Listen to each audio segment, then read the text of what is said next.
Hello everyone, welcome to my YouTube channel all in one academy. Students, आज के lecture में हम standard 10th social science subject का chapter number 13 manufacturing industries को complete करने वाले हैं चैप्टर को। ठीक है, बहुत ही इजी चैप्टर है, हम यहाँ से स्टार्ट करते हैं।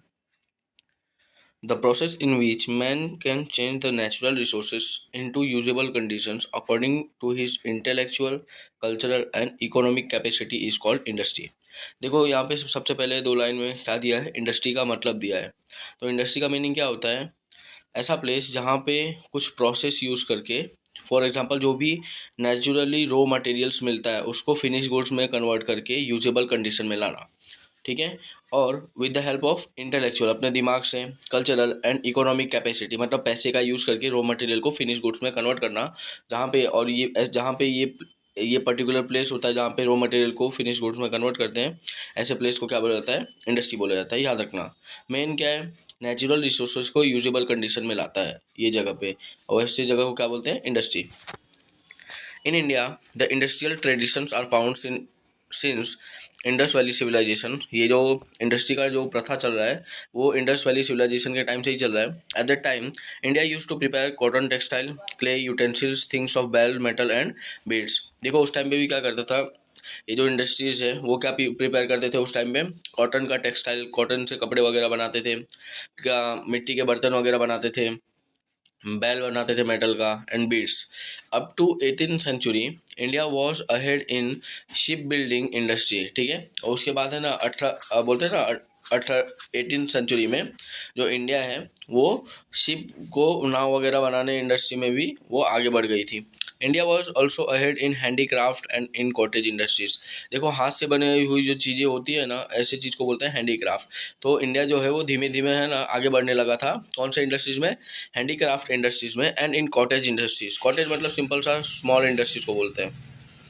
There was a heavy demand of Indian cotton cloth, muslin cloth, metal utensils and ornaments. उस टाइम पे भी क्या होता था कि बहुत ज़्यादा डिमांड होता था कि कौन कौन सी चीज़ों का?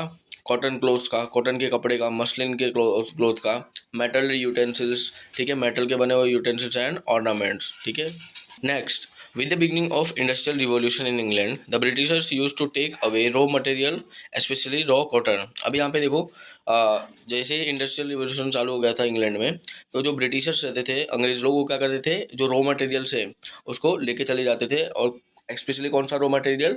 कॉटन का। देखो रॉ मटेरियल क्या होता है? ऐसे सब्सटेंस जो अभी फिनिश गुड्स में कन्वर्ट नहीं हुए हैं। ठीक है, फॉर एग्ज़ाम्पल अभी जैसे कोई घर बनता है तो उसके लिए रॉ मटेरियल चाहिए रहता है। फॉर एग्जांपल कपची चाहिए रहता है, रेती चाहिए रहता है, सीमेंट चाहिए रहता है। तो ये सब क्या है? Raw material. और फिनिश गुड क्या हो जाता है? जब हम घर बना देते हैं तो उसको क्या बोला जाता है? Finish goods. तो समझना कि रॉ मटेरियल क्या होता है और फिनिश गुड्स क्या होता है। They used to follow the policy of selling the goods manufactured in England at a higher price in India, so the Indian market would collapse। देखो वो क्या करते थे? Follow the policy of selling the goods manufactured in England. Goods को manufacture करते थे England में, और उसकी पॉलिसी क्या थी कि ये जो इंग्लैंड में मैन्युफैक्चर करके वही चीज़ क्या करे? इंडियन मार्केट में हायर प्राइस पे बेचे, मतलब ज़्यादा प्राइस पे बेचे, और ताकि क्या हो जाए, जो इंडियन मार्केट है वो कोलैप्स हो जाए, मतलब ठप हो जाए। This damage the textile industry and the Indian craftsman of Indian heavily.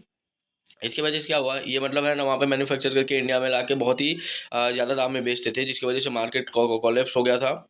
और इसकी वजह से जो टेक्सटाइल इंडस्ट्री वो डैमेज हो गया, मतलब है ना बर्बाद हो गया। And the Indian craftsman of the India heavily. और जो क्राफ्ट्समैन इंडस्ट्रीज जो चलती थी, मतलब हाथ से कुछ डिज़ाइन वगैरह बना के जो भी चीज़ सेल करते थे, वो भी इंडस्ट्री क्या हो गया? ठप हो गया। Importance of industries. देखो इंडस्ट्रीज का इंपॉर्टेंस क्या है, अहमियत क्या है? Today the existence of the Nations depend only on the development of industries. अगर नेशन है आज डेवलप हो रहा है, वो किसकी वजह से हो रहा है? इंडस्ट्रीज। क्यों? इंडस्ट्रीज में क्या होता है? इंपोर्ट एक्सपोर्ट होता है, गवर्नमेंट को इसकी वजह से टैक्स मिलता है, बहुत सारे बेनिफिट्स मिलते हैं, एम्प्लॉयमेंट क्रिएट होता है। तो ये बहुत सारी मेजर चीज़ हम इसको कंसिडर कर सकते हैं इंडस्ट्रीज की हेल्प से।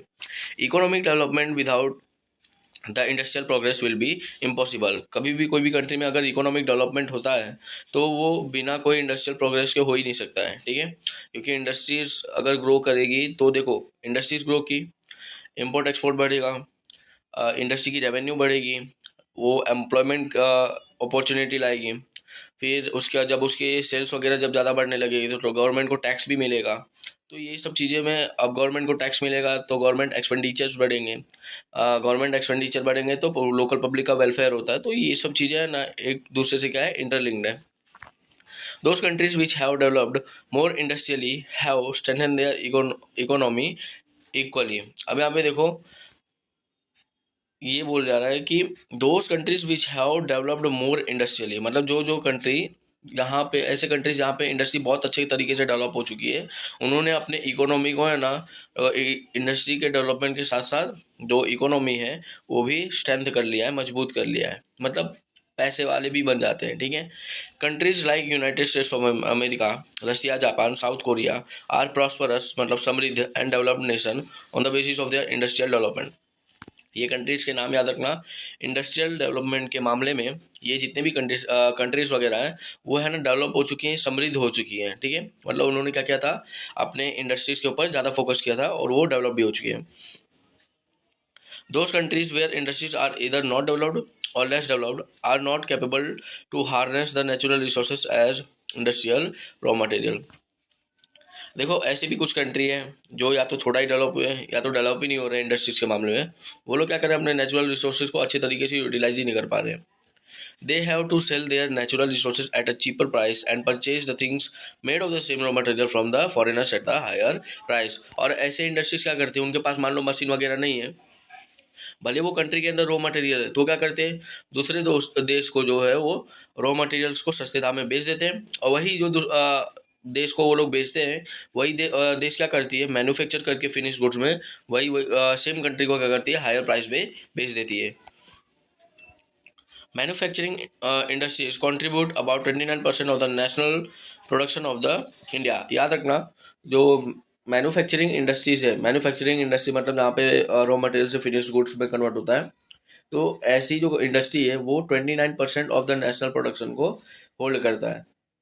The administrative policy of British rule broke the backbone of the industrial structure. जो एडमिनिस्ट्रेटिव पॉलिसी ये लोग ला रहे थे, फॉर एग्जाम्पल हमने देखा था कि इंडिया से ही रॉ मटेरियल लेके जाओ और फिर उसका मैन्युफैक्चर करके फिनिश गुड में कन्वर्ट करके इंडिया में ही ज़्यादा मार्केट में मतलब ज़्यादा प्राइस में बेचो, ताकि जो इंडियन मार्केट है वो कोलैप्स हो जाए।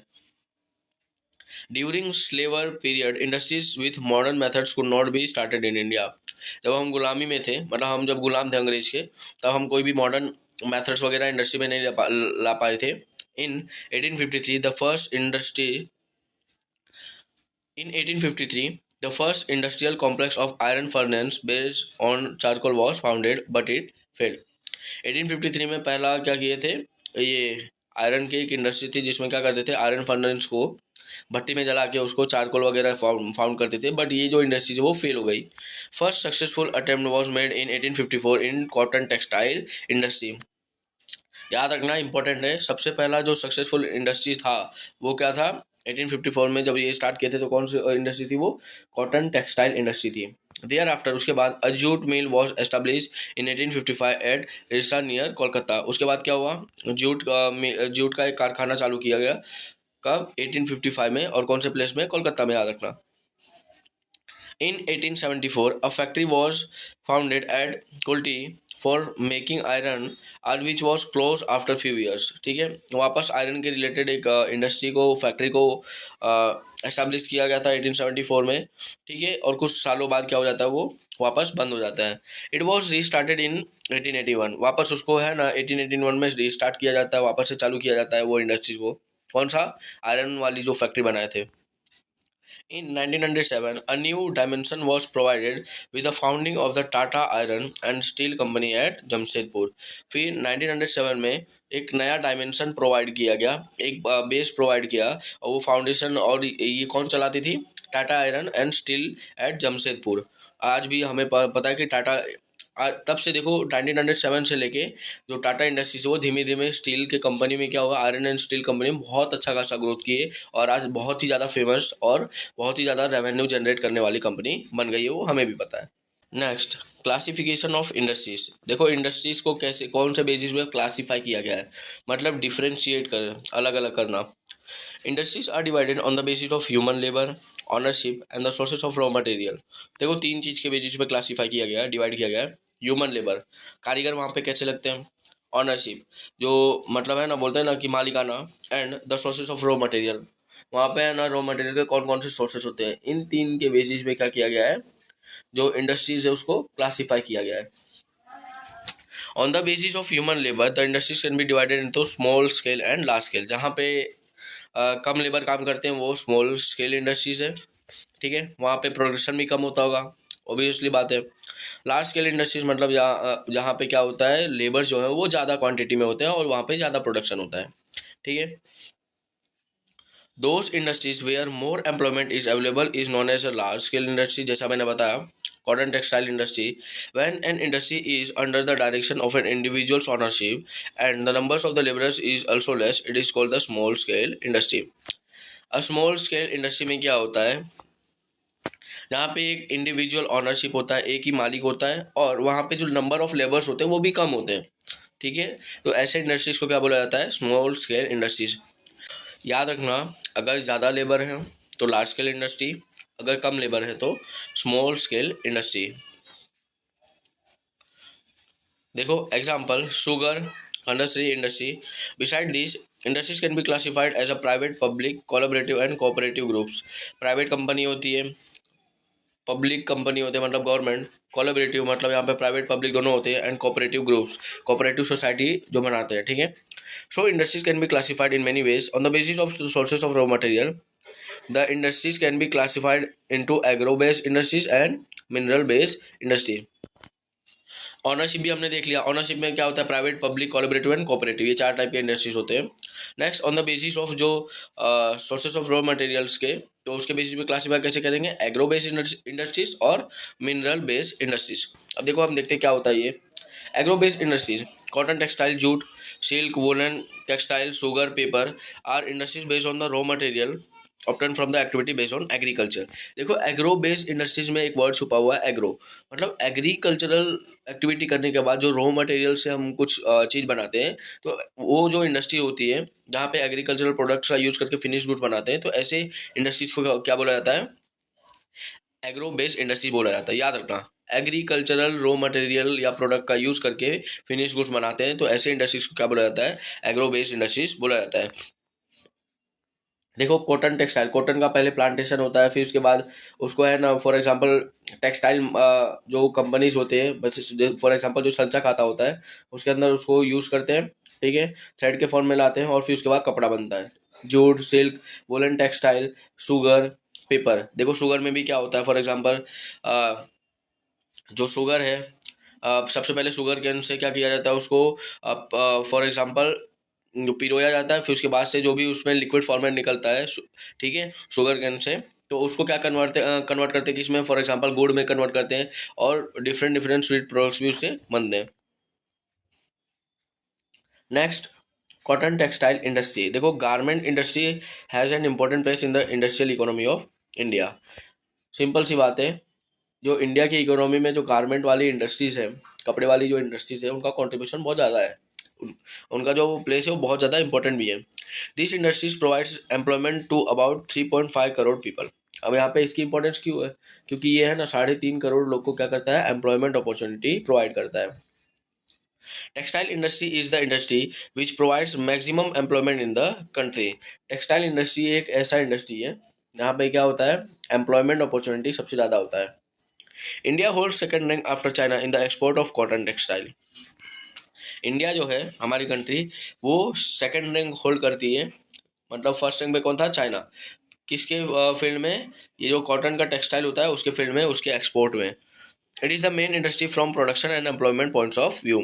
और जो टेक्सटाइल इंडस्ट्री होता है वहाँ पे कपड़े का प्रोडक्शन भी बहुत ज़्यादा होता है, ठीक है, और एम्प्लॉयमेंट भी वहाँ पे अपॉर्चुनिटी बहुत ज़्यादा है, जैसे हमने देखा था। अब आपको बता दूं तो प्रोडक्शन क्या होता है, ऐसा प्रोसेस जहाँ पे रॉ मटेरियल को फिनिश गुड्स में कन्वर्ट करते हैं for the purpose of selling them into the market, उसको क्या बोलते हैं, ऐसे प्रोसेस को प्रोडक्शन बोलते हैं। First cotton mill was establish इन मुंबई। पहला जो कॉटन मिल हुआ, जो कॉटन का कारखाना स्टार्ट हुआ था, वो कहाँ पे हुआ था, मुंबई में हुआ था। देयर आफ्टर उसके बाद Shahpur mills and calico mills were establish in Ahmedabad in Gujarat. याद रखना ये मिल्स के नाम कहाँ कहाँ पे एस्टेब्लिश हुए थे, स्टार्ट किए गए थे। In the initial years, the cotton textile mills were established in Mumbai and Ahmedabad. फिर उसके बाद है ना शुरुआती कुछ सालों में मुंबई और अहमदाबाद में भी जो कॉटन के मिल हैं, टेक्सटाइल मिल्स, वो स्टार्ट कर दिए गए थे। These mills were established due to cheap cotton, availability of labour, transport facility, ports for exports and favourable markets. देखो कोई भी इंडस्ट्रीज कहीं पे भी चालू किया जाता है तो वहाँ पे ये सब चीज़ तो देखा ही जाता है, वहाँ पे फैसिलिटी क्या है, क्या वहाँ पे इलेक्ट्रिसिटी की फैसिलिटी है, ट्रांसपोर्टेशन की फैसिलिटी है, इंफ्रास्ट्रक्चरल फैसिलिटी है, इंपोर्ट एक्सपोर्ट्स की फैसिलिटी है। तो वो जगह पे वहाँ पे दिखा था मुंबई और अहमदाबाद में भी। तो इसी वजह से क्या किया, वहाँ पे टेक्सटाइल इंडस्ट्रीज को फॉर्म किया गया था, एस्टैब्लिश किया गया था। Today cotton textile mills are located in about 100 cities of the country. ठीक है, इंडिया के अंदर 100 ऐसे सिटीज़ है जहाँ पे क्या है अभी भी एस्टैब्लिश है क्या, कॉटन टेक्सटाइल मिल्स। सूरत में भी हम देखते हैं तो सूरत हो गया, अहमदाबाद हो गया, ये सब कपड़े के टेक्सटाइल मार्केट के लिए बहुत ज़्यादा फेमस है। यहाँ से क्या होता है, बहुत सारे जो प्रोडक्ट्स होते हैं कपड़े के, साड़ी वगैरह, वो क्या करते हैं, एक्सपोर्ट करते हैं टू डिफरेंट स्टेट्स, और आउट ऑफ कंट्री भी एक्सपोर्ट होता है। Main traditional and important centres at the presents are Mumbai, Ahmedabad, Bhiwandi, Solapur, Kolhapur, Nagpur, Indore and Ujjain. ये सब प्लेस है जहाँ पे जो टेक्सटाइल मार्केट है वो बहुत ज़्यादा है। और ये इंडस्ट्रीज है ना क्या करती है, यहाँ पे जो कॉटन का रिलेटेड जो भी कपड़े वगैरह बनते हैं वो ज़्यादा होता है। There are more mills in Mumbai in Maharashtra, hence it is also called a cottonopolis of India. याद रखना ये एमसीक्यू का क्वेश्चन है। ऐसा कौन सा प्लेस है जिसको हम कॉटनोपोलिस ऑफ इंडिया के नाम से जानते हैं, तो वो क्या है आंसर, मुंबई। कहाँ पे है, महाराष्ट्र में। The industry is also establish at Pune, Kolhapur, Aurangabad, Jalgaon cities. ठीक है, ऐसे जो इंडस्ट्रीज है, ठीक है, मिल्स वाले, फॉर एग्जांपल कॉटन वाले, तो ये कहाँ कहाँ पे, पुणे, कोल्हापुर, औरंगाबाद, जलगांव सिटीज़ में भी है। In Gujarat Ahmedabad is called as a Manchester of east और डेमिन सिटी ऑफ इंडिया। याद रखना गुजरात को ये नाम से जाना जाता है जो अहमदाबाद है उसमें। ठीक है, अहमदाबाद को कौन सा नाम से जाना जाता है, मैनचेस्टर ऑफ ईस्ट और denim city of India. Besides cities like Vadodara, Kalol, Bharuch, Surat, Porbandar, Bhavnagar, Rajkot etcetera are also included. मतलब यहाँ पे है ना कॉटन के रिलेटेड जो भी इंडस्ट्रीज है, टेक्सटाइल इंडस्ट्रीज, उसके अंदर ये देखो सूरत का भी नाम आ गया है। ठीक है, अब तो सूरत में और ज़्यादा मैन्युफैक्चरिंग होना स्टार्ट हो गया है। Coimbatore is the main center of Tamil Nadu. Chennai and Madurai cities are also included textile में. Main centers in Uttar Pradesh are Kanpur, Etawah, Agra, Lucknow. यहाँ पे क्या होता है, टेक्सटाइल इंडस्ट्री ज़्यादा है। Indore, Gwalior, Ujjain and Dewas are the main centre of the industries in the Madhya Pradesh. यहाँ पे भी ये जो प्लेस है वहाँ पे भी बहुत सारे इंडस्ट्रीज एस्टेब्लिश कर दिया गया है। In waste Bengal, Kolkata, Howrah, Murshidabad are major centres. यहाँ पे भी क्या है, बहुत सारे जो इंडस्ट्रीज है वो एस्टेब्लिश किया गया है। Cotton textile industries was setup also in Rajasthan, Punjab and Haryana. धीमे धीमे करके राजस्थान के अंदर, पंजाब के अंदर, हरियाणा के अंदर भी जो कॉटन के टेक्सटाइल इंडस्ट्रीज है वो एस्टेब्लिश करने लगे, सेटअप करने लगे उसको। Extensive market centers, transportation, banks and electricity have contributed considerably in the decentralisation of this industry. देखो क्या हुआ है, धीमे धीमे जो ये मार्केट बढ़ता गया, ट्रांसपोर्टेशन फैसिलिटी बढ़ती गई, बैंक्स क्रेडिट भी प्रोवाइड करने लगी। फॉर एग्जांपल किसी इंडस्ट्रियलिस्ट को अपना इंडस्ट्री रन करना है तो उसको कभी पैसे की भी जरूरत पड़ती थी, तो बैंक्स भी लोन वगैरह प्रोवाइड करने लगी थी, इलेक्ट्रिसिटी प्रोवाइड होने लगा था, मतलब ये सारी सुविधाएं होने लगी। तो जिसकी वजह से क्या हुआ, ये जो टेक्सटाइल इंडस्ट्री है वो ग्रो करने लगी। Today, cotton textile industry is facing a tough competition due to the factors like inadequate supply of the best variety of cotton, use of old machinery, irregular electric supply, competition from the artificial fiber clothes in the market and कीन competition in global market. याद रखना ये important factors है जो अभी क्या कर रहे हैं, कॉम्पीट कर रहे हैं। ठीक है, याद रखना ये क्वेश्चन में पूछ भी सकते हैं, ऐसी क्या वजह है जिसकी वजह से ये जो कॉटन टेक्सटाइल इंडस्ट्री वो बहुत ज़्यादा कॉम्पिटेटिव फील कर रही है। कौन कौन से फैक्टर्स अफेक्ट कर रहे हैं, देखो, inadequate supply of the best variety of cotton.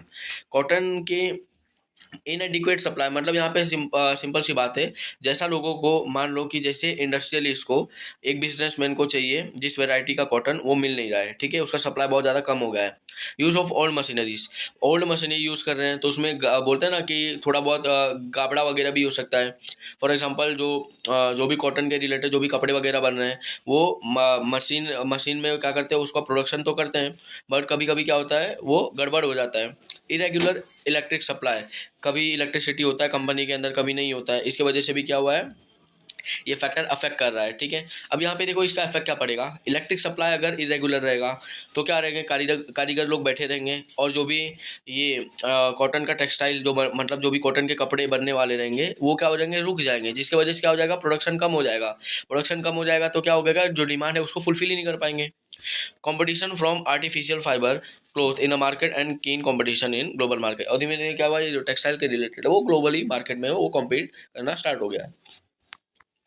India export cotton textile cloth to Russia, United Kingdom, United States of America, Sudan, Nepal, Australia, France and South African countries. याद रखना कि इंडिया का जो cotton textile मतलब जो कपड़े हैं वो एक्सपोर्ट होता है, तो वो कौन कौन से ये कंट्रीज में एक्सपोर्ट होता है, ठीक है। Jute textile industry, jute is second rank major industry of India. सबसे पहले क्या था, वो कॉटन, दूसरा जो है ये जूट है। India holds first place in the production of jute and goods made from jute, ठीक है। यहाँ पे आप पिक्चर्स के थ्रू देख सकते हो, इसको जूट बोलते हैं, ठीक है। India is at second place after Bangladesh in the export of jute, ठीक है। जो जूट है उसके एक्सपोर्ट में इंडिया जो है वो सेकंड प्लेस होल्ड करता है, किसके बाद, बांग्लादेश के बाद।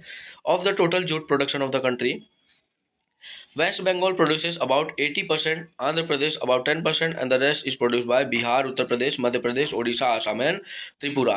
तो याद रखना सबसे ज़्यादा जो जूट का प्रोडक्शन होता है वेस्ट बंगाल में होता है, फिर उसके बाद आंध्र प्रदेश में, ठीक है। तो ये जो भी स्टेट्स वगैरह हैं जहाँ पे जूट का प्रोडक्शन होता है वो याद रखना। Much water is needed to purify jute. अब देखो जो जूट होता है उसको प्योरीफाई करने के लिए, धोने के लिए क्या किस चीज़ की जरूरत रहती है, बहुत ज़्यादा पानी की जरूरत रहती है। So most the mills are located on the bank of Hooghly river, ठीक है। इसकी वजह से बहुत ज़्यादा जो इंडस्ट्रीज है वो हुगली रिवर के पास सिचुएटेड करते हैं, लोकेट करते हैं। This industry is concentrated in the West Bengal due to the cheap labour force. देखो ये जो जूट की इंडस्ट्रीज है वो वेस्ट बंगाल में बहुत ज़्यादा क्यों है, क्योंकि वहाँ पे है ना चीप लेबर फोर्स होते हैं, मतलब बहुत सस्ते दाम में लेबर्स मिल जाते हैं, ठीक है। बैंक्स भी क्या करती है, वो लोन वगैरह प्रोवाइड कर देते हैं, एंड इंश्योरेंस कवरेज भी हो जाता है। पोर्ट फॉर एक्सपोर्ट फैसिलिटी, और वहाँ पे पता है कि बंगाल के बाद मतलब बहुत एक कोस्टल एरिया है, तो वहाँ पे क्या होता है, पोर्ट की एक्सपोर्ट की फैसिलिटी भी बहुत अच्छी खासी मिल जाती है। Today the demand for the jute has dish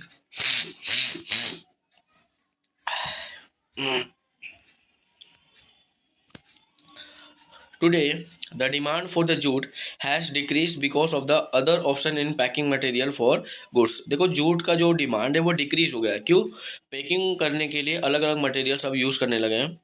jute industry is facing such problems like more cost of production and decreasing the demand of jute in international market, ठीक है। अब यहाँ पे देखो जूट का मतलब ये इतना डिमांड कम क्यों हुआ, क्यों, क्योंकि जो कॉस्ट ऑफ प्रोडक्शन है वो भी बढ़ने लगा। कॉस्ट ऑफ प्रोडक्शन मतलब सिंपल सा जूट को बनाने का खर्चा, ठीक है। And decreasing demand of jute, और लगातार जो है ना डिमांड जो है जूट का वो कम होते जा रहा है इंटरनेशनल मार्केट में। इसकी वजह से क्या हो रहा है, जो जूट इंडस्ट्रीज वो प्रॉब्लम को फेस कर रही है। सिंपल सी बात है, जिसका कॉस्ट ऑफ प्रोडक्शन ज़्यादा हो और मार्केट में सेल भी उतना नहीं हो रहा है तो वो जूट को क्यों प्रोड्यूस करेगा। सिल्क टेक्सटाइल इंडस्ट्रीज, अब देखो silk production has a long tradition, लंबे समय तक ये इसका जो प्रोडक्शन वो चला आ रहा है। After China India rank second in the world in the silk production. China के बाद क्या है, जो इंडिया है, वैसे कॉटन में भी इंडिया सेकंड रैंक पे था, ठीक है।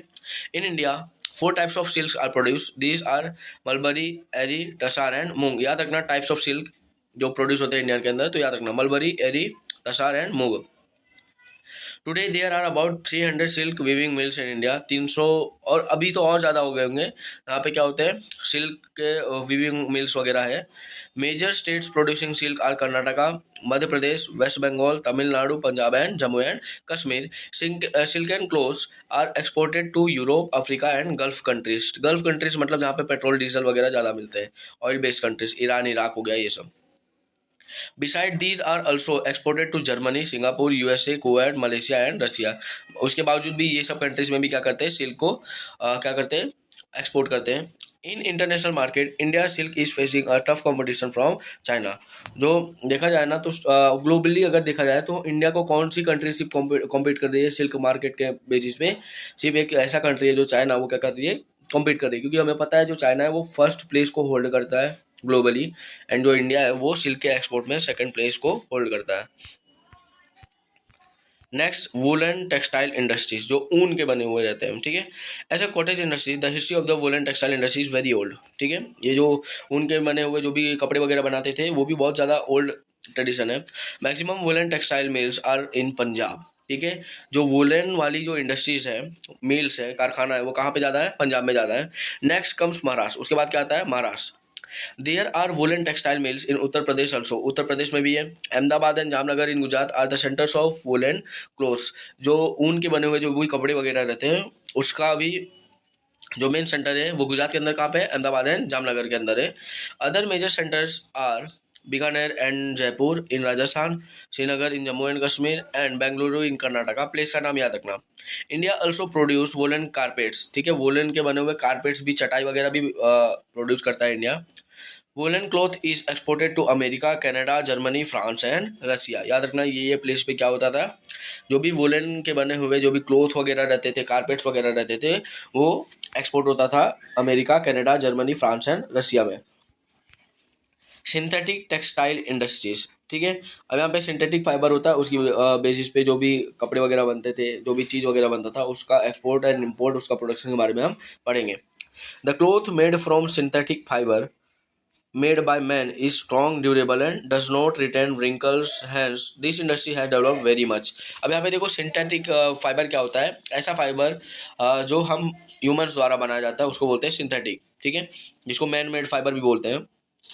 देखो इसका डेवलपमेंट इतना ज़्यादा क्यों था, क्योंकि ये बहुत ज़्यादा स्ट्रॉन्ग हुआ करता था, ड्यूरेबल मतलब लंबे समय तक भी चलता था, and does not retain wrinkles, सिकुड़ नहीं जाता था, ठीक है। कॉटन में जैसे क्या होता है कि साफ कर दो सिकुड़ जाता था, पर ये जो सिंथेटिक वाले जो यूज़ होते थे फाइबर, उसमें क्या होता था, जो कपड़े वो सिकुड़ते नहीं थे, जिसकी वजह से क्या हुआ, ये जो इंडस्ट्री वो बहुत ज़्यादा डेवलप करने लगा।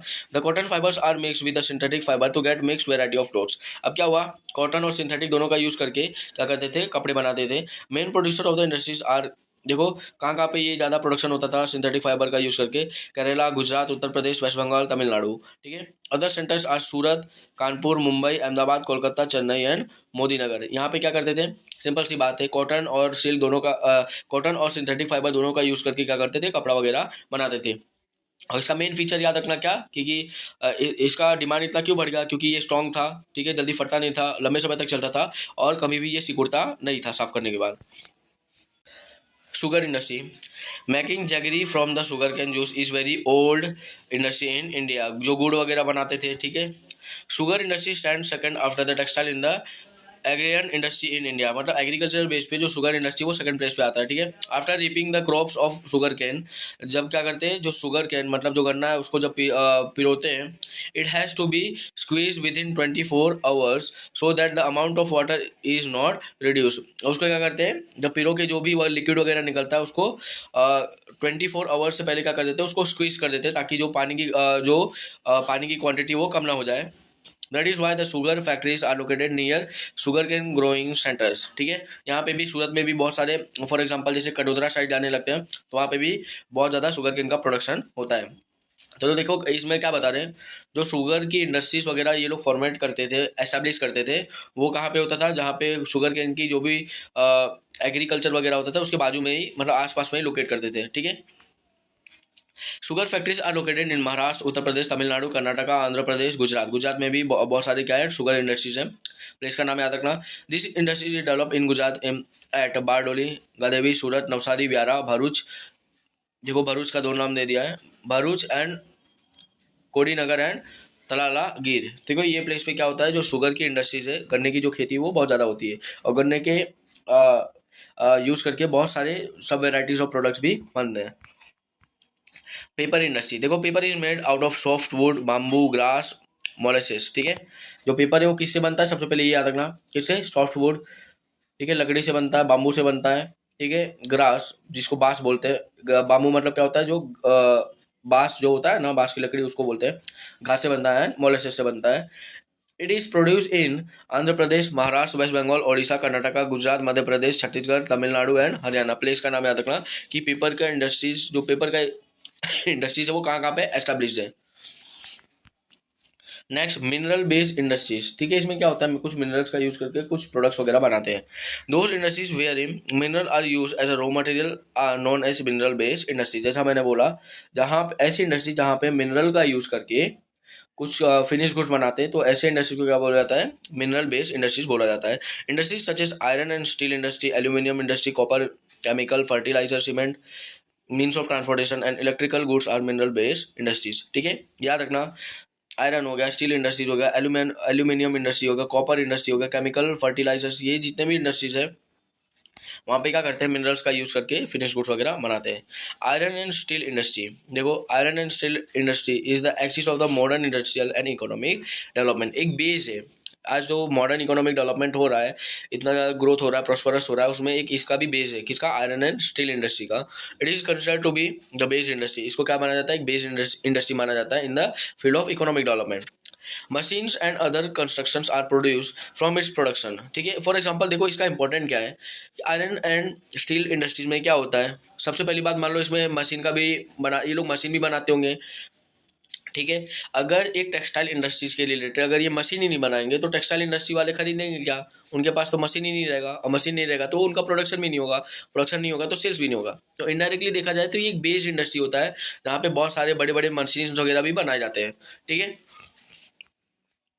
Machines and other construction are produce from its production. ठीक है, मशीन भी बनाया जाता है और अदर कंस्ट्रक्शन की चीज़ें भी बनाई जाती है. ब्रिज के जो आप मान लो जो भी लोखंड वगैरह लगते हैं, इतने बड़े बड़े स्टील वगैरह लगते हैं, वो भी यहाँ पे ही आयरन एंड स्टील इंडस्ट्रीज में ही बनाया जाता है.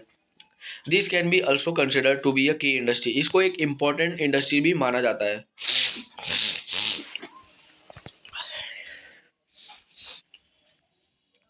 The process of making iron is very old in India.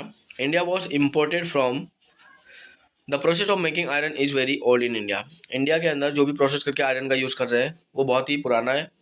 Iron was imported from India to make swords in Damascus. ठीक है, क्या पहले इसका क्या यूज़ होता था? तलवार वगैरह बनाने के लिए यूज़ होता था. The first factory in India to produce iron was establish at Porto Novo in Tamil Nadu. याद रखना, सबसे पहला जो आयरन इंडस्ट्री जो स्टार्ट हुआ था वो कहाँ पे हुआ था? पोर्टोनोवा, तमिलनाडु में. It was close due to some reason. कुछ रीजन की वजह से उसको बंद कर दिया गया था. A successful production of raw iron was made at Kulti. फिर उसके बाद कुल्टी में क्या हुआ? स्टार्ट किया गया था, जहाँ पे आयरन का रॉ मटेरियल बनाते थे. In 1997 the factory establish at Jamshedpur started producing iron steel on a very large scale. अब यहाँ पे देखो 1997 में जमशेदपुर में जो आयरन स्टील इंडस्ट्री है वो बहुत ही लार्ज स्केल में क्या करना स्टार्ट कर दी? प्रोडक्शन स्टार्ट कर दी. Factories were establish at Manpur in waste Bengal and at Bhadravati in Karnataka. ठीक है, फिर उसके बाद आयरन बेस की इंडस्ट्री जो है वो ये प्लेसेस पे एस्टेब्लिश किया गया, स्थापित किया गया. Iron and steel factories were also establish in Bhilai, रोकेला एंड एट दुर्गापुर. तो ये सब जगह पे भी क्या किया गया? जो iron and steel based industries है उसको एस्टेब्लिश किया गया. Other large scale factories were founded at Bokaro. Other large scale factories were founded at Bokaro, ठीक है, Visakhapatnam and Salem. Iron ore, coal, limestone and manganese are use as a raw material for producing iron steel. देखो iron steel बनाने के लिए ये जो भी raw material है उसका यूज़ किया जाता है. किसका? आयरन का ओर यूज़ किया जाता था. ठीक है, उसको मेल्ट भी कर लेते थे. कोल का, कोयले का यूज़ होता था. लाइमस्टोन का यूज़ होता था एंड मैंगनीज का यूज़ होता था. ठीक है, a mini steel plant has been found near Hazira in Gujarat. देखो एक मिनी स्टील प्लांट बनाया गया है, कहाँ पे? हजीरा में. ठीक है, the administration of all iron steel factories except Tata is hand over to steel authority of India limited. देखो टाटा की इंडस्ट्रीज को छोड़ के जो उसका एडमिनिस्ट्रेशन है, मतलब जो रूल्स एंड रेगुलेशंस और कौन से प्रोविजंस को फॉलो करना है, ये कौन हैंडल करता है? Steel authority of India limited, SAIL जिसको बोलते हैं. India ranks 5th in the world in iron and steel production. Iron और स्टील के प्रोडक्शन में जो इंडिया है उसका पोजीशन क्या है? 5th पोजीशन है पूरे वर्ल्ड में. ठीक है, नेक्स्ट एल्यूमिनियम रिफाइनिंग इंडस्ट्रीज. जो एल्यूमिनियम को रिफाइन करके जो जो प्रोडक्ट्स बनाते थे वो इंडस्ट्री देखते हैं. After iron and steel industry, aluminium refining is another important industry. This mineral is light in weight. ये बहुत ज़्यादा हल्का होता है ये मिनरल एल्यूमिनियम जो है. स्ट्रॉन्ग मेलिएबल, जिसको मेल्ट भी कर सकते हैं. Smooth conductor of electricity. हमें पता है एल्यूमिनियम एक गुड कंडक्टर ऑफ इलेक्ट्रिसिटी है, इसलिए इसको है ना वायर्स वगैरह में भी यूज़ किया जाता है. And rust proof. इसमें क्या होता है? जंग वगैरह भी नहीं लगता है. ठीक है, एल्यूमिनियम है. Bauxite is the aluminium ore. ठीक है, other minerals are mix with the aluminium which is useful in making car, railway, aeroplanes and machines. याद रखना एल्यूमिनियम का कहाँ कहाँ पे यूज़ होता है, कौन कौन से प्रोडक्ट बनाने में? कार, रेलवे, में यूज़ होता है, ठीक है। एरोप्लेन, रेलवे की जो पटरी है उसमें भी यूज़ करते हैं, एंड अदर एंड मशीन्स को भी बनाने में एल्यूमिनियम का यूज़ होता है, ठीक है। और हमें पता है कि ये क्या है, गुड कंडक्टर ऑफ इलेक्ट्रिसिटी है। About 40 to 50% of expenses in is incurred in electricity. 40 से 50 जो एक्सपेंस परसेंट जो एक्सपेंस है वो कहाँ पे यूज़ होता है, इलेक्ट्रिसिटी में यूज़ होता है। So this industry is founded where hydro electricity and bauxite are available easily. जहाँ पे हाइड्रो इलेक्ट्रिसिटी अवेलेबल हो और बॉक्साइट अवेलेबल हो, ये इंडस्ट्रीज वहाँ पे ज़्यादा पाए जाते हैं। Factories producing aluminium are establish in Odisha, west Bengal, Kerala, Uttar Pradesh, Chhattisgarh, Maharashtra and Tamil Nadu. ये प्लेसेस पे एल्यूमिनियम का जो प्रोडक्शन है वो ज़्यादा होता है। कॉपर रिफाइनिंग, अब यहाँ पे देखो, the usage of copper has increase due to its property such as easy conductor of electricity and it can be mix with other minerals easily. Copper का यूज़ इतना ज़्यादा क्यों होने लगा, क्योंकि उसकी एक प्रॉपर्टी बहुत अच्छी खासी है, क्योंकि वो एक गुड कंडक्टर ऑफ इलेक्ट्रिसिटी है और इसको बहुत सारे मिनरल्स के साथ यूज़ करके डिफरेंट डिफरेंट प्रोडक्ट्स बनाया जा सकता है। Copper is useful in electricity industry in making of refrigerator, air conditioner, automobiles, radiators, domestic utensils, ठीक है। कॉपर का यूजफुल कहाँ होता है, ऐसे इलेक्ट्रिसिटी वाले इंडस्ट्रीज में, रेफ्रिजरेटर बनाने के लिए, एसी बनाने के लिए, ऑटोमोबाइल्स मतलब कार वगैरह बनाने के लिए, रेडिएटर्स बनाने के लिए, और जो बर्तन है उसमें भी यूज़ किया जाता है, ठीक है। First copper refining unit of India was founded by the Indian copper corporation ICC at Ghatshila in Jharkhand, ठीक है। पहला जो कॉपर इंडस्ट्री है वो कहाँ पे एस्टेब्लिश किया गया था, झारखंड में एस्टेब्लिश किया गया था। In 1972 ICC was handed over to Hindustan copper limited, ठीक है। याद रखना है, तो ये इंडस्ट्रीज का नाम क्या है, SCL, जिसको क्या बोलते हैं, हिंदुस्तान कॉपर लिमिटेड। ये कंपनी क्या करता था, इसके रूल्स एंड रेगुलेशंस वगैरह को भी वो देखता था, ठीक है। Beside SCL today copper is produce by private sectors also. अभी है ना, ये देखा जाए तो SCL के बावजूद कॉपर जो है वो प्राइवेट सेक्टर्स भी अब प्रोड्यूस करती है, बनाती है, बेचती भी है। Yet the domestic production is not enough, so it has to be imported। अभी जो डोमेस्टिक प्रोडक्शन चल रहा है वो बहुत ज़्यादा नहीं है, इसलिए क्या करना पड़ेगा, इसको थोड़ा बहुत इंपोर्ट भी करना पड़ेगा इसके रॉ मटेरियल को। केमिकल इंडस्ट्रीज, देखो, the position of the chemical industry in India is important. Chemical industry का जो पोजीशन है वो इंडिया में बहुत ज़्यादा इंपॉर्टेंट है, महत्वपूर्ण है। Chemicals are of two type, organic and inorganic chemicals. याद रखना, केमिकल्स कितने प्रकार के होते हैं, दो, ऑर्गेनिक और इनऑर्गेनिक। देखो, petrochemicals is the main organic chemical industry. It is used in artificial fibers, artificial rubber, plastic goods, colors, chemicals and in medicine। जो पेट्रोकेमिकल्स होता है वो एक ऑर्गेनिक केमिकल इंडस्ट्रीज है, ठीक है। और यहाँ पे जो केमिकल्स का किस में यूज़ होता है, फाइबर में यूज़ होता है, ठीक है। आर्टिफिशियल रबर जो हाथ से बनाते हैं, मैन मेड बनाते हैं। प्लास्टिक गुड्स, प्लास्टिक में भी यूज़ होता है, कलर में भी यूज़ होता है, केमिकल्स में भी यूज़ होता है, एंड इन मेडिसिन में भी यूज़ होता है, दवाओं में। Organic chemical industries is founded near oil refineries and petrochemical centres. ये जो ऑर्गेनिक केमिकल इंडस्ट्रीज बनता है वो कहाँ पे ज़्यादातर पाए जाते हैं, जहाँ पे ऑयल रिफाइनरीज हो, जहाँ पे फॉर एग्जाम्पल ऑयल को प्योरीफाई करते हैं वहाँ पे, और जो जहाँ पे पेट्रोकेमिकल सेंटर्स होते हैं, ठीक है। India has an important position in the world in the insecticide industry, ठीक है। इंसेक्टिसाइड इंडस्ट्री में भी ये एक अच्छा खासा पोजीशन होल्ड करता है India. Gujarat leads in the country in the chemical industries, ठीक है। गुजरात नंबर 1 पे लीड करता है। Ahmedabad, Vadodara and Ankleshwar, Bharuch are the major centres of chemical industry. यहाँ पे मतलब केमिकल का यूज़ करके डिफरेंट डिफरेंट प्रोडक्ट्स वगैरह यूज़ होता है और बनता भी है। केमिकल फर्टिलाइजर इंडस्ट्री, देखो अब नेक्स्ट इंडस्ट्री कौन आता है, केमिकल फर्टिलाइजर इंडस्ट्री। इसमें क्या होता है, देखो, first chemical fertiliser factory of India was established in 1906 at Ranipet in Tamil Nadu. कहाँ पे एस्टेब्लिश हुआ था, तमिलनाडु में हुआ था। The development of this industry started when Fertilizers Corporation of India started its factory at Sindri. जब इसका डेवलपमेंट कब हुआ, जब यहाँ पे है ना सिंदरी में क्या हुआ, जो फर्टिलाइजर कॉर्पोरेशन ऑफ इंडिया है वो कंपनी स्टार्ट किया था। This industry is centred in Gujarat, Tamil Nadu, Uttar Pradesh, Punjab and Kerala. In Gujarat, the factories producing chemical fertilizers are located at Kalol, Kandla, Hazira, Bharuch and Vadodara। ये सब प्लेस पे क्या हुआ, ये जो केमिकल फर्टिलाइजर है वो बनता है, ठीक है। इसका है ना एग्रीकल्चरल में भी बहुत ज़्यादा यूज़ करते हैं। प्लास्टिक इंडस्ट्रीज, अभी देखो प्लास्टिक इंडस्ट्री कहाँ पाए जाते हैं, कब एस्टेब्लिश हुआ था वो देखते हैं। Plastic industry is also known as sunrise industry. Plastic industries को हम सनराइज इंडस्ट्रीज भी नाम से जानते हैं। There has been a constant increase in the demand of the raw material for plastic. Plastic के लिए जो भी रॉ मटेरियल है उसका डिमांड लगातार बढ़ते जा रहा है। बहुत ज़्यादा यूज़ होता है प्लास्टिक का, बोतल बनाने के लिए, थैली बनाने के लिए बहुत सारा यूज़ होता है इसका, ठीक है। Because it is a waterproof and can fit into any mold, it is used in packing chemicals, textiles, building constructions, vehicle manufacturing electronics. देखो इसका यूज मेजरली कहाँ पे होता था, पैकिंग करने के लिए यूज होता था, ठीक है। क्या देखो, केमिकल्स को पैक करने के लिए, टेक्सटाइल प्रोडक्ट को, कपड़े वगैरह को भी जो रहता है उसको पैक करने के लिए, बिल्डिंग एंड कंस्ट्रक्शन के लिए भी पैकिंग ये यूज होता था प्लास्टिक का। व्हीकल्स मैन्युफैक्चरिंग, व्हीकल जब बनाते थे उसमें भी तो प्लास्टिक वगैरह का यूज होता है, ठीक है। Important centre producing plastic are Delhi, Mumbai, Kolkata, Bengaluru, Vadodara, Vapi, Kanpur, Coimbatore and Chennai. तो ये सब प्लेस में क्या होता है, जो प्लास्टिक है उसका प्रोडक्शन ज़्यादा होता है। सीमेंट इंडस्ट्रीज, देखो cement industry in cement is inevitable in the construction of roads, dams etcetera. जो सीमेंट है उसका कहाँ पे यूज होता था, रोड बनाने के लिए, डैम बनाने के लिए। India rank second after China in cement production. Cement का प्रोडक्शन इंडिया चाइना के बाद कहाँ पे होता है, सेकंड में इंडिया में होता है। It produces about 6% of the world production, ठीक है। पूरे वर्ल्ड में 6% प्रोडक्शन जो है इंडिया का भी होता है। Limestone, coal, gypsum, bauxite, clay etcetera, ठीक है, are the raw material of the cement industry.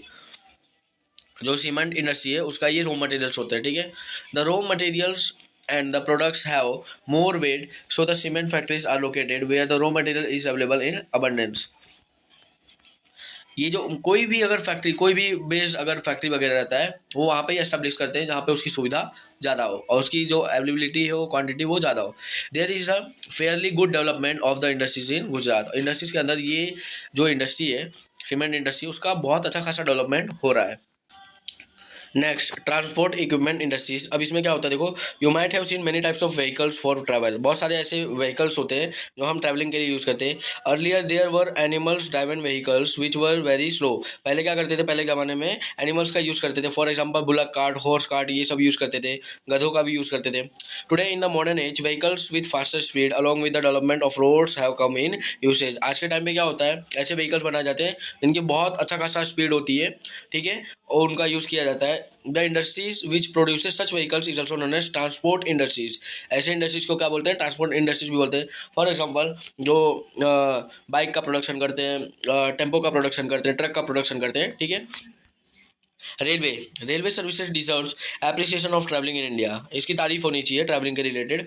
Railways manufacture the equipment of its own requirement by itself, such as railway engines, passenger coaches, good coaches, etc. देखो सामान के लिए जो coach बनता है, passenger के लिए जो कोच बनता है, इंजन जो बनता है, वो सिर्फ जो इंडियन रेलवे है वो खुद अपना बनाती है, खुद कोई कॉन्ट्रैक्ट वगैरह नहीं देती है। These are also produce privately. इसको कभी कभी प्राइवेटली, अगर अर्जेंट बोलते हैं ना कि अर्जेंट होता है तो इसको प्राइवेटली भी बनाया जाता है। प्राइवेटली मतलब कुछ सिंपल सी बात है, किसी और को कॉन्ट्रैक्ट पे दे देना। There are 3 types of railway engines, steam, diesel और electricity. There are 3 types of railway engines. जो रेलवे के अंदर इंजन्स होते हैं वो 3 प्रकार के होते हैं, स्टीम, डीजल और इलेक्ट्रिक। आज के टाइम पे क्या हो रहा है, जो इलेक्ट्रिक वाले हैं वो ज़्यादा चल रहे हैं। The steam engines are now use only for the heritage trains which are run only for tourism purpose. ये जो स्टीम वाले हैं वो हेरिटेज के लिए यूज़ होते हैं और टूरिज्म पर्पस के लिए, मतलब जहाँ ट्रैवल घूमने वगैरह के लिए, ठीक है, बहुत सारे प्लेस पे यूज़ होते हैं। Diesel and electric engines are produce at Mihijam in Chittaranjan locomotives work in waste Bengal, ठीक है। वेस्ट बंगाल के अंदर ये जो डीजल एंड इलेक्ट्रिक बेस पे जो भी इंजन वगैरह है वो वहाँ पे उसका प्रोडक्शन होता है, मतलब बनाते हैं वहाँ पे, ठीक है। Next, diesel locomotives work at Varanasi and the Tata locomotive work at Jamshedpur. यहाँ पे भी क्या होते हैं, इंजन्स डिफरेंट डिफरेंट टाइप्स के बनते हैं। Passenger coaches are manufactured at Perambur, Bengaluru, ठीक है, कपूरथला एंड कोलकाता।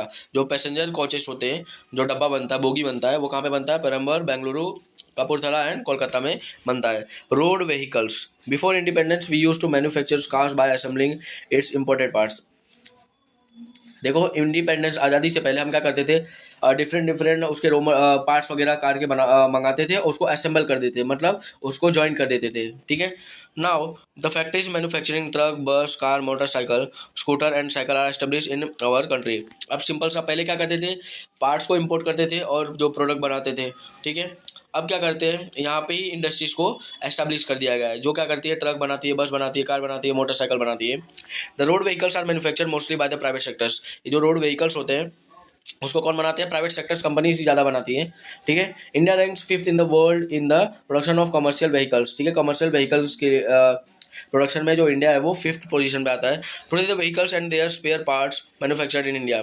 आज व्हीकल्स भी बनाए जाते हैं, साधन भी बना, मतलब जो वाहन होते हैं वो भी बनाए जाते हैं, और उसके जो स्पेयर पार्ट्स होते हैं, फॉर एग्जांपल मान लो किसी का कांच हो गया, ठीक है, मैट गार्ड हो गया, तो ये सब डिफरेंट डिफरेंट जो उसके स्पेयर पार्ट्स हो वो भी इंडिया में बनाए जाते हैं और उसको एक्सपोर्ट भी करते हैं फॉरेन कंट्रीज के अंदर। Tractors and cycles are produce in very large scale and we export them overseas. Cycle भी बनाते हैं, ट्रैक्टर्स भी बनाते हैं और उसको एक्सपोर्ट भी करते हैं। Ship building industry, this is an ancient industry in India. In recent times there are centres to build ships, ठीक है, इन मॉडर्न स्टाइल में बहुत जगह पे जहाज बनाया जाता है अब इंडिया के अंदर भी।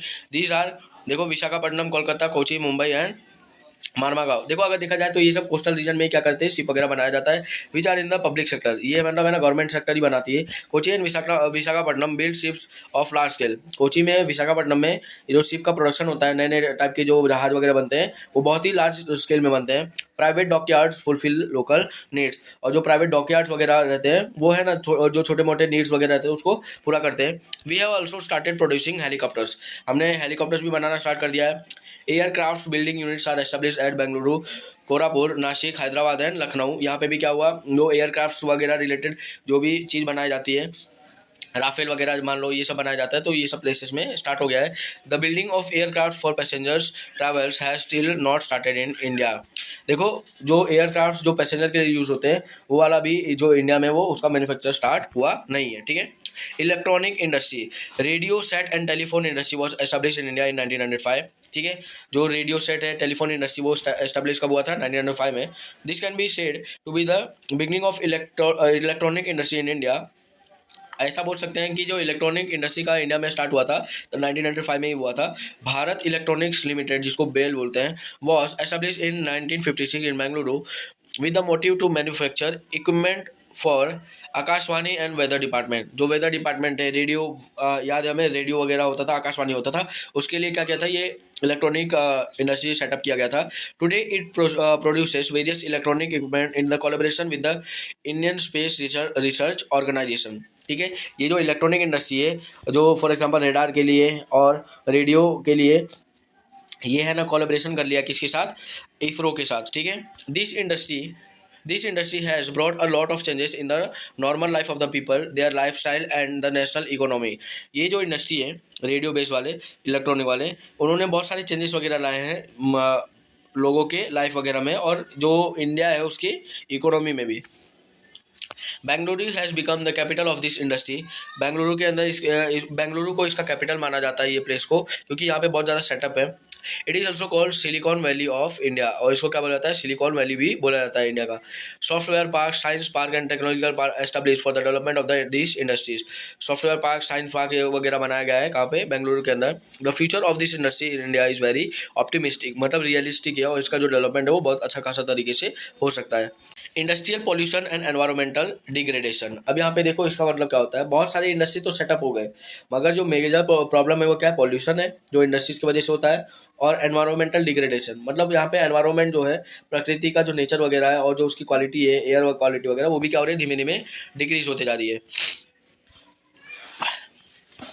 Industrial production has a noteworthy contribution in the economic development of the nation. हमें पता है कि इंडस्ट्रीज का बहुत ज़्यादा कॉन्ट्रीब्यूशन है नेशन के डेवलपमेंट में।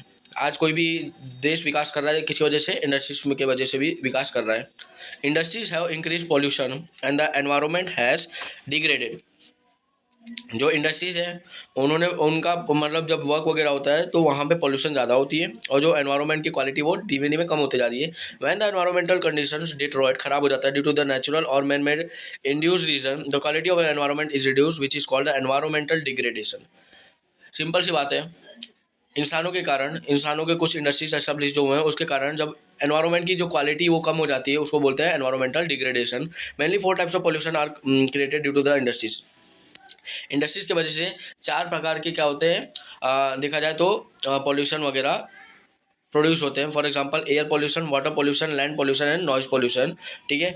एयर पॉल्यूशन भी होता है, ठीक है, धुआं वगैरह निकलता है, वाटर पॉल्यूशन, केमिकल्स छोड़ देते हैं, लैंड पॉल्यूशन होता है एंड नॉइज पॉल्यूशन होता है। नॉइज पॉल्यूशन भी कैसे, बहुत सारी इंडस्ट्रीज में क्या होता है, हैवी मशीन्स काम करते हैं तो आवाज़ बहुत ज़्यादा आता है। ठीक है, industries have polluted air and water to great extent in the present age of competition. आज के कंपटीशन के टाइम पे जो इंडस्ट्रीज है वो एयर और वाटर को तो बहुत ज़्यादा पॉल्यूट कर चुकी है।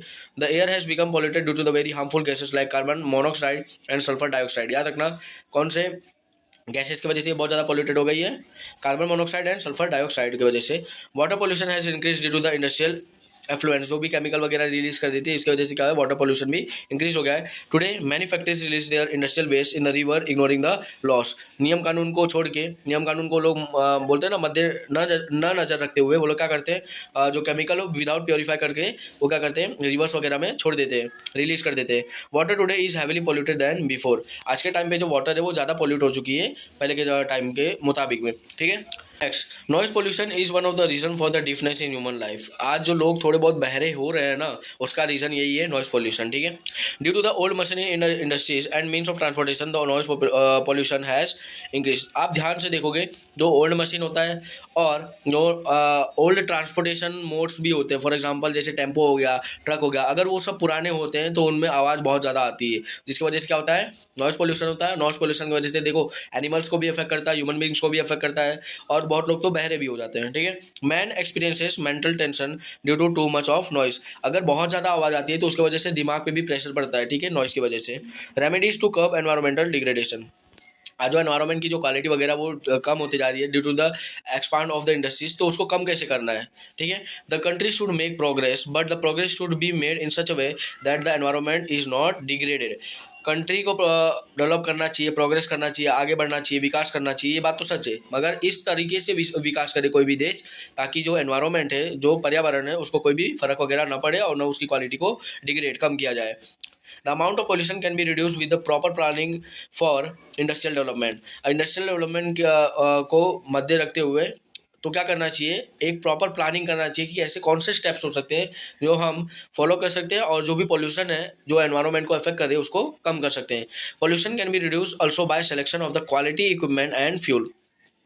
जो पोल्यूशन है उसको कम कर सकते हैं with the help of quality equipment. अच्छे क्वालिटी का इक्विपमेंट यूज़ करो, ओल्ड इक्विपमेंट मत यूज़ करो, एंड फ्यूल का भी। ठीक है, फॉर एग्जांपल देखो पहले जो रेलवे के इंजन जो चलती थी वो कोल से चलती थी, बहुत ज़्यादा धुआं निकलता था। आज इलेक्ट्रिसिटी से चल रही है तो बहुत कम पोल्यूशन हो रहा है। ठीक है, the air pollution can be curbed मतलब reduce through filter, scrubber and precipitators. ठीक है, एग्जाम एक्सेट्रा। देखो क्या होता है कि जो एयर पोल्यूशन हो रहा है हम फिल्टर करके, स्क्रबर करके, प्रेसिपिटेटर्स की मदद से क्या कर सकते हैं, उसको कम कर सकते हैं। The water pollution can be prevented by releasing industrial effluents after proper treatment. ठीक है, जो वाटर पोल्यूशन हो रहा है, सिंपल सा कहने का मतलब ये है, जो भी इंडस्ट्रीज में वाटर्स का यूज होता है तो उनको सबसे पहले क्या करना चाहिए, उनके जो केमिकल्स है उसको प्योरीफाई करना चाहिए, प्रॉपर ट्रीटमेंट करना चाहिए। उसके बाद से क्या करना चाहिए, उसको रिलीज जो वाटर बॉडीज़ है उसमें रिलीज करना चाहिए। Industrial water can be purified after due treatment. जो भी बाकी ट्रीटमेंट बचा हो वाटर्स के रिलेटेड, जो भी इंडस्ट्री ने यूज़ कर चुका है उसका ट्रीटमेंट करने के बाद ही उनको क्या करना है, जो वाटर है उसको रिलीज करना है। अब यहाँ पे जो हमारा चैप्टर है वो कंप्लीट हो जाता है। हम यहाँ पे MCQ को भी एक बार सॉल्व कर लेते हैं। Select the correct option from the following option given for each question and write the answers. देखो, which of the following cities is called Cottonopolis of India for cotton textile? मैंने पहले बोला था, उसका आंसर क्या है, Mumbai. Which place does India hold in the export of jute in the world? Second place, पहला कौन था, China. Which Indian city is well known as the Silicon Valley of India? Bengaluru को ही बोलते हैं सिलिकॉन वैली। ठीक है, next, where is the mini steel plant located in Gujarat? हमें पता है कहाँ पे, हजीरा में। ठीक है, which of the following pair is false? देखो, बंगाल में कुल्टी राइट है, झारखंड में जमशेदपुर ये भी राइट है, कर्नाटका में भद्रावती राइट है, आंध्र प्रदेश में बनपुर। ठीक है, तो ये रॉन्ग है, तो जो डी आंसर है वो गलत है। ठीक है, अब यहाँ पे जो हमारा वीडियो लेक्चर है वो कंप्लीट होता है। इफ़ आपको ये जो वीडियो इजीली समझ आया तो please do like, subscribe and share. बहुत ज़्यादा मेहनत लगता है इसको रिकॉर्ड करने में एंड एडिट करने में। कीप सपोर्ट एंड जो बेल आइकन है उसको प्रेस कर देना ताकि जो भी अपडेटेड वीडियोज़ हैं वो आपके थंबनेल पे दिख जाए। ठीक है, keep supporting everyone. Thank you and जय हिंद।